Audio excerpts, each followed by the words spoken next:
আরেকটি নতুন ভিডিও আপনাদের স্বাগত জানাচ্ছি। আপনারা দেখছেন সুগার অ্যাপেল বা ক্যাস্টার্ড অ্যাপেল। এটি বাংলা নাম হলো আতাফল, আর এটি হলো পার্সিয়ান মেলন, ঠিক বাঙ্গি জাতীয় একটা ফল। এই যে দেখেন, ড্রাগন ফ্রুট, এটি বাংলাদেশে সব জায়গায় পাওয়া যায়, এখন বর্তমানে চাষও হয় বাংলাদেশে।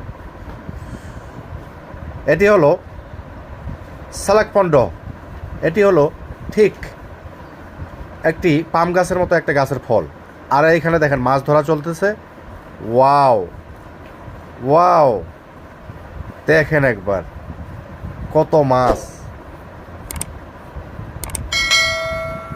ও হরে, অসাধারণ মাছ, মনে হয় ধরা পড়বেই। কত বড় বড় মাছ নদীতে চলে আসছে, ছোট নদী এটা।